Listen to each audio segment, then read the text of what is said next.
कबीर दंडवत गोविंद गुरु, बंधु अविजन सोए। पहले भये प्रणाम तिन, नमो जो आगे होए। कबीर गुरु को कीजे दंडवत, कोटि कोटि प्रणाम। कीट न जाने भृंग कोयो, गुरु कर आप समान। कबीर गुरु गोविंद कर जानिए, रहिए शब्द समाए। मिले जो दंडवत बंदगी, नहीं पल पल ध्यान लगाए। गुरु गोविंद दो खड़े, काके लागो पाए। बलिहारी गुरु आपने, गोविंद दियो बताए। सत्य साहेब। तो भक्तों, आज मैं आप लोगों के सामने श्री राम भगवान नहीं थे, यही प्रमाण आप लोगों के सामने लेकर के आया हूँ। तो श्रवण करें। सत्य साहेब बोलिए सत्य गुरुदेव की जय। श्री रामचंद्र जी अपनी अयोध्या नगरी की जनता के दुख दर्द जानने के लिए गुप्त रूप से रात्रि के समय भेष बदलकर घूमा करते थे। कुछ वर्ष उपरांत जब राजा रामचंद्र जी रात्रि में अयोध्या की गलियों में विचरण कर रहे थे, एक घर से ऊंची ऊंची आवाज आ रही थी। राजा रामचंद्र जी ने निकट जाकर वार्ता सुनी। एक धोबी की पत्नी झगड़ा करके घर से चली गई थी। वह 2-3 दिन अपने बहन के घर रही, फिर लौटकर आई। धोबी उसकी पिटाई कर रहा था, कह रहा था कि निकल जा मेरे घर से, तू 2 रात बाहर रहकर आई है, मैं तेरे को घर में नहीं रखूंगा, तू कलंकित है। वह कह रही थी, मुझे सौगंध भगवान राम की, सौगंध है राजा राम की, मैं पाक साफ हूँ। आपने मारा तो मैं गुस्से में अपनी बहन के घर चली गई थी, मैं निर्दोष हूँ। धोबी ने कहा कि मैं दशरथ पुत्र रामचंद्र नहीं हूँ, जो अपनी कलंकित पत्नी को घर ले आया, जो वर्षों रावण के साथ रही थी। अयोध्या नगरी के सब लोग लुगाई चर्चा कर रहे हैं, क्या जीना है ऐसे व्यक्ति का जिसकी पत्नी अपवित्र हो गई हो। राजा राम ने धोबी के मुख से यह बात सुनी तो कानों में मानो गर्म तेल डाल लिया हो। अगले दिन रामचंद्र जी ने सभा बुलाई तथा नगरी में चल रही चर्चा के विषय में बताया और कहा कि यह चर्चा तब बंद हो सकती है जब मैं सीता को घर से निकाल दूंगा।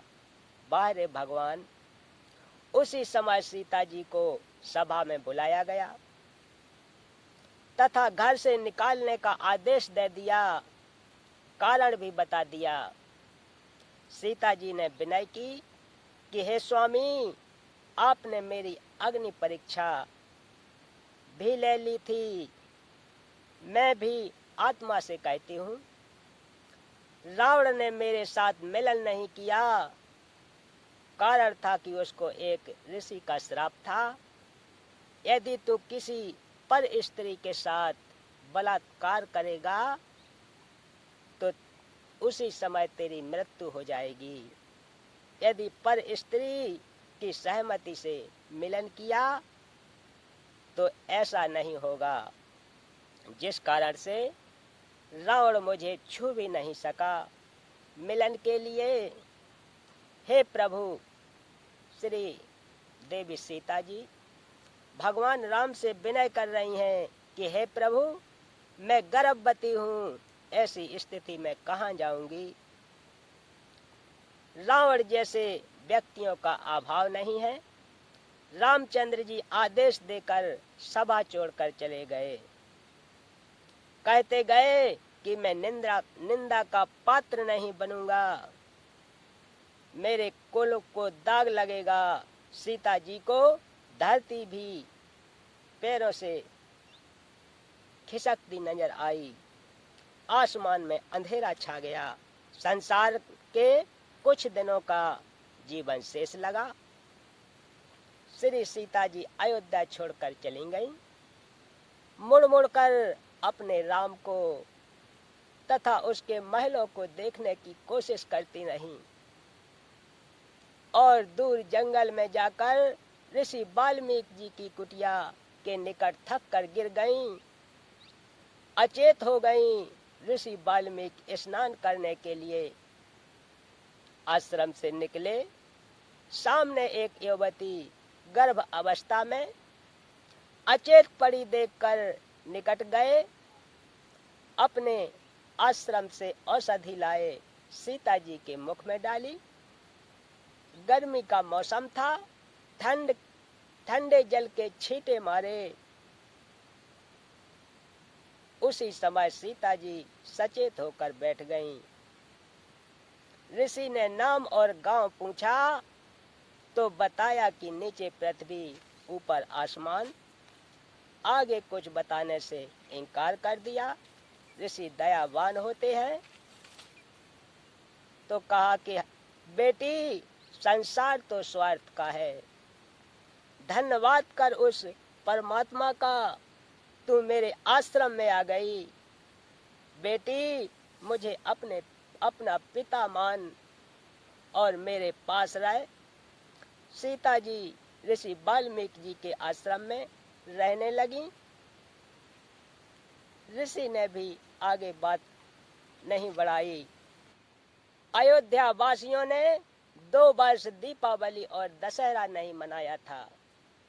उसके पश्चात बंद कर दिया था कि जिस देवी के लिए रावण मारा, आज वह फिर कितने रावणों का कष्ट झेलेगी। दीपावली खुशी का प्रतीक है। जब राजा और रानी भिन्न भिन्न हो गए तो ना दीपावली राजा को अच्छी लगी और न प्रजा को। इसलिए दीपावली का पर्व उसी समय से बंद हो गया था जो 2 वर्ष मनाया गया था। उसी के आधार से भोली जनता यह पर्व मना रही है। लेकिन संत रामपाल जी महाराज के शिष्य आज तक यह दीपावली का पर्व नहीं मनाते। इसी प्रकार दशहरा और रावण दहन की परंपरा चली आ रही है। यदि किसी के घर पर किसी जवान की मृत्यु हो जाती है तो वह परिवार तथा रिश्तेदार कोई त्योहार नहीं मनाते। तो भक्तों, अब तो आप प्रमाण समझ ही गए होंगे कि भगवान राम सच्चे भगवान थे, क्योंकि जिस सीता ने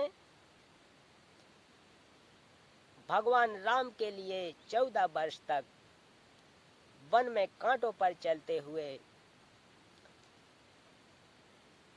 अपना जीवन व्यतीत किया था, और उसी भगवान राम ने आज सीता मैया को एक धोबी के कहने पर घर से बाहर निकाल दिया। धन्य है ऐसे राम को। ऐसे राम को कोटि कोटि प्रणाम। सत साहेब।